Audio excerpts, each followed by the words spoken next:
மீண்டும் வரவேற்கிறேன். இங்கிலாந்தின் புகழ்பெற்ற புரட்சி மற்றும் அமெரிக்காவின் சுதந்திரம் பற்றி முந்தைய அமர்வில் பார்த்தோம்.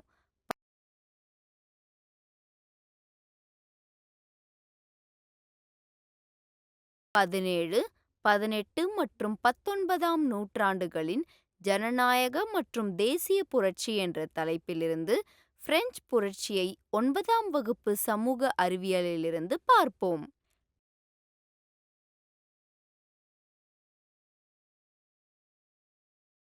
கற்றுக்கொள்வீர்கள். நீங்கள் இதை பற்றி தெரிந்து கொள்வீர்கள். பிரெஞ்சு புரட்சி சமூக மற்றும் பொருளாதார நிலை, புரட்சியின் வெடிப்பு,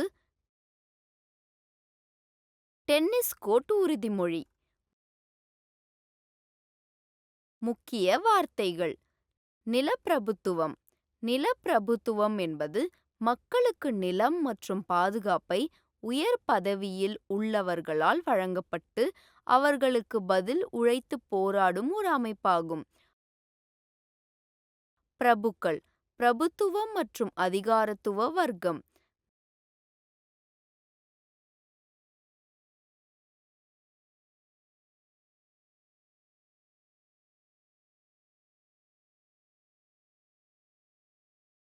தசம பாகம். விவசாய உற்பத்தியில் 10ல் ஒரு பங்கை உள்ளடக்கிய தேவாலயத்தால் விதிக்கப்படும் வரி.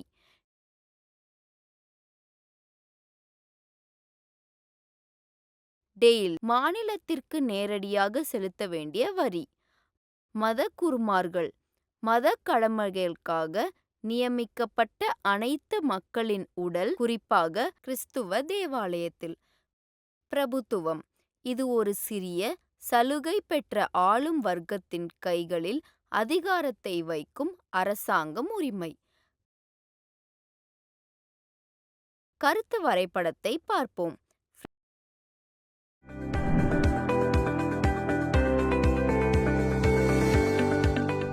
பிரெஞ்சு புரட்சி 1774 CE-யில் லூயிஸ் 16 பிரெஞ்சின் மன்னரானார். காலியான கருவூலத்தை கண்டார். நீண்ட வருடம் யுத்தம் மற்றும் வெர்சாய்ஸ் அரண்மனையை பராமரிப்பதற்கான செலவு ஆகியவை பிரெஞ்சின் நிதி ஆதாரங்களை வழிகட்டியது.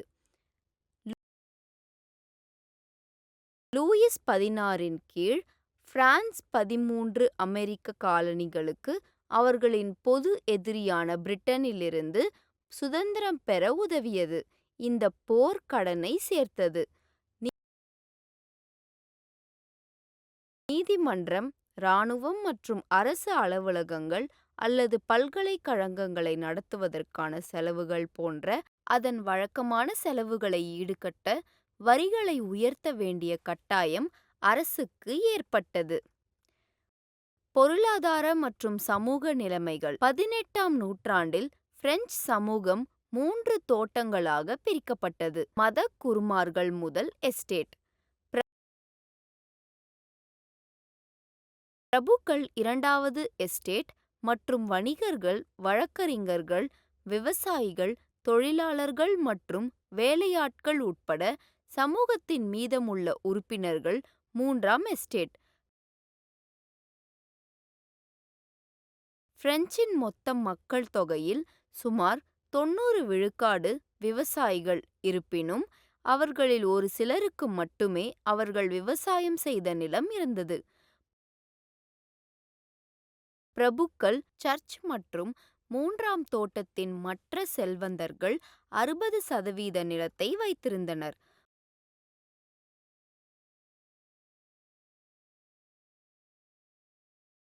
முதல் 2 தோட்டங்களின் உறுப்பினர்கள், மத குருமார்கள் மற்றும் உயர்குடியினர் சில சலுகைகளை பெற்றனர். அவர்கள் மாநில வரி செலுத்துவதிலிருந்து விலக்கப்பட்டனர். பிரபுக்கள் மற்ற நிலப்பிரபுத்துவ சலுகைகளையும் அனுபவித்தனர். விவசாயிகள் அவர்களுக்கு செலுத்த வேண்டிய நிலப்பிரபுத்துவ நிலுவைகளும் இதில் அடங்கும். விவசாயிகள் தங்கள் வீடுகள் மற்றும் வயல்களில் வேலை செய்வதற்கும், இராணுவத்தில் பணியாற்றுவதற்கும் அல்லது சாலைகள் அமைப்பதில் பங்கேற்பதற்கும் மற்ற சேவைகளை இறைவனுக்கு வழங்க வேண்டிய கட்டாயம் ஏற்பட்டது. சர்ச் விவசாயிகளிடமிருந்து சப்பமாகம் எனப்படும் வரிகளையும் பிரித்தெடுத்தது. மூன்றாம் தோட்டத்தின் அனைத்து உறுப்பினர்களும் அரசுக்கு வரி செலுத்த வேண்டியிருந்தது. இவற்றில் டெயில் எனப்படும் நேரடி வரி மற்றும் உப்பு அல்லது புகையிலை போன்ற அன்றாட நுகர்வு பொருட்களுக்கு விதிக்கப்பட்ட பல மறைமுக வரிகளும் அடங்கும்.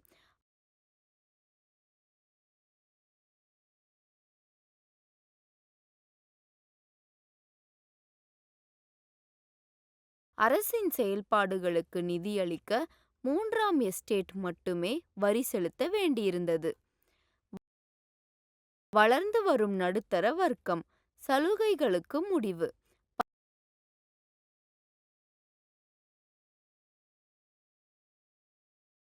18ஆம் நூற்றாண்டில் நடுத்தர வர்க்கம் என்று அழைக்கப்படும் ஒரு புதிய சமூக குழு தோன்றியது. வெளிநாட்டு வர்த்தகம் மற்றும் கம்பளி மற்றும் பட்டு ஜவுளி போன்ற பொருட்களின் உற்பத்தி மூலம் செல்வத்தை ஈட்டுகிறது. மூன்றாம் எஸ்டேட்டில் வணிகர்கள் மற்றும் உற்பத்தியாளர்கள் தவிர வழக்கறிஞர்கள் மற்றும் நிர்வாக அதிகாரிகள் போன்ற நன்கு படித்த நிபுணர்களும் அடங்குவர். ஜான் லாக் மற்றும் ஜூன் ஜாக் ரூசோ போன்ற தத்துவ ஞானிகளின் வார்த்தைகளால் அவர்கள் ஈர்க்கப்பட்டனர்.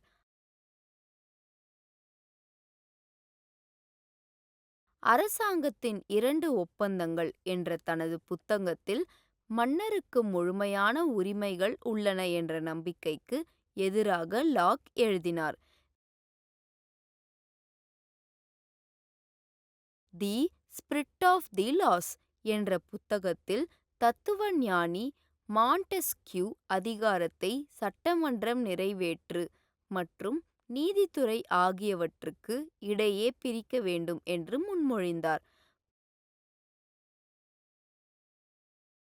13 காலனிகள் பிரிட்டனில் இருந்து தங்கள் சுதந்திரத்தை அறிவித்த பிறகு அமெரிக்கா இந்த வகையான அரசாங்கத்தை ஏற்றுக்கொண்டது.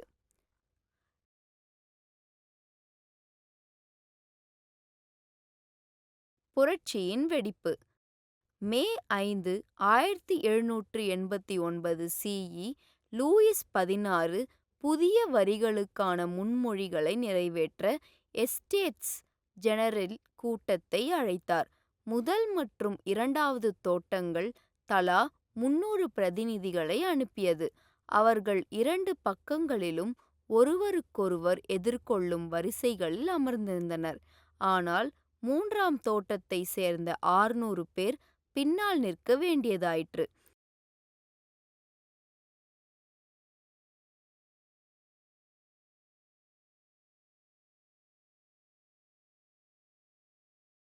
மூன்றாம் எஸ்டேட் அதன் மிகவும் வளமான மற்றும் படித்த உறுப்பினர்களால் மட்டுமே பிரதிநிதித்துவப்படுத்தப்பட்டது. விவசாயிகள், கைவினைஞர்கள் மற்றும் பெண்கள் சட்டசபைக்குள் நுழைய அனுமதிக்கப்படவில்லை. இருப்பினும் அவர்களின் பிரச்சினைகள் மற்றும் கோரிக்கைகள் பிரதிநிதிகள் அவர்களுடன் கொண்டு வந்த சுமார் 40,000 கடிதங்களில் எழுதப்பட்டன. முன்னதாக வாக்கெடுப்பில் ஒவ்வொரு தோட்டத்திற்கும் ஒரு வாக்கு இருந்தது. 16ஆம் லூயியும் இதே நடைமுறையை தொடர விரும்பினார். எவ்வாறாயினும் மூன்றாம் தோட்ட உறுப்பினர்கள் ஒவ்வொரு உறுப்பினர்களுக்கும் ஒரு வாக்கு இருக்கும் இடத்தில் ஒட்டுமொத்தமாக சபையால் வாக்களிக்கப்பட வேண்டும் என்று கோரினார். ரூசோ போன்ற தத்துவ ஞானிகளால் அவரது புத்தகமான தி சோஷியல் கான்ட்ராக்டில் பரிந்துரைக்கப்பட்ட ஜனநாயக கொள்கையின் தொனி இதுவாகும். இந்த முன்மொழிவை மன்னர் நிராகரித்தபோது மூன்றாம் தோட்ட உறுப்பினர்கள் சபையை விட்டு வெளியேறினார்.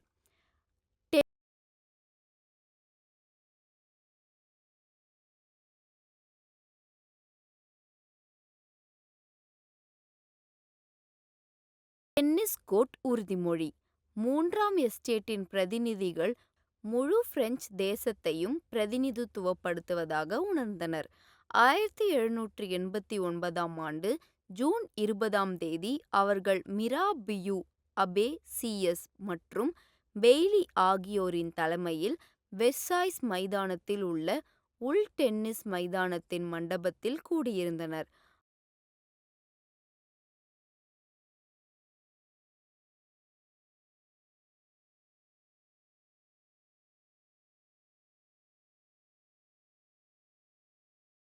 அவர்கள் தங்களை தேசிய சட்டமன்றமாக அறிவித்தனர். மன்னரின் அதிகாரங்களை மட்டுப்படுத்தும் பிரான்சுக்கான அரசியலமைப்பை உருவாக்கும் வரை அவர்கள் திரும்பி செல்ல மாட்டோம் என்று சத்தியம் செய்தனர்.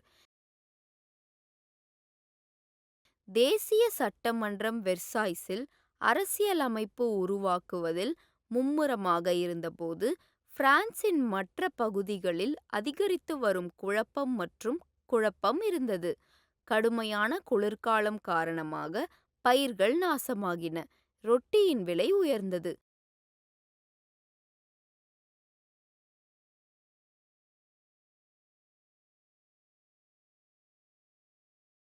பேக்கரியில் மக்கள் நீண்ட வரிசையில் மணிக்கணக்கில் காத்திருந்தனர். நீண்ட நேரம் காத்திருந்த பிறகு ஆத்திரமடைந்த பெண்கள் கூட்டம் வலுக்கட்டாயமாக கடைகளுக்குள் நுழைந்தது.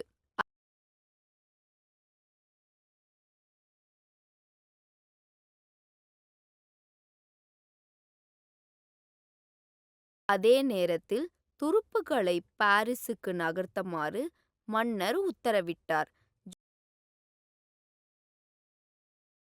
ஜூலை 14 அன்று கோபமான கூட்டம் முழு முடியாட்சியை பிரதிநிதித்துவப்படுத்தும் வெறுக்கப்பட்ட சிறையான பாஸ்டில் சிறைக்குள் பலவந்தமாக நுழைந்து அழித்தது. அந்த நாள் பிரான்ஸ் நாட்டின் தேசிய தினமாக கொண்டாடப்படுகிறது. கிளர்ச்சி செய்யும் மக்களின் சக்தியை பார்த்த பிறகு லூயிஸ் 16 இறுதியாக தேசிய சட்டமன்றத்திற்கு அங்கீகாரம் அளித்தார்.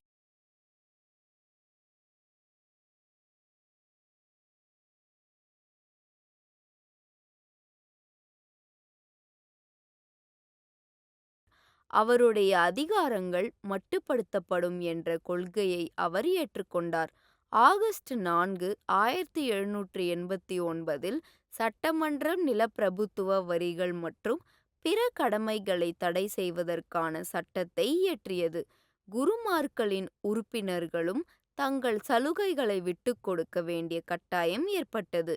தசம பாகம் தடை செய்யப்பட்டு திருச்சபைக்கு சொந்தமான நிலங்கள் அவர்களிடமிருந்து திரும்ப பெறப்பட்டன.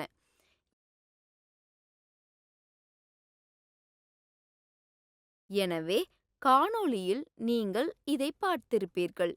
பிரெஞ்சு சமூகத்தில் 3 தோட்டங்கள், சமூக மற்றும் பொருளாதார நிலை, புரட்சியின் வெடிப்பு, டென்னிஸ் கோர்ட் உறுதிமொழி மற்றும் தேசிய சட்டமன்றத்தின் பிரகடனம்.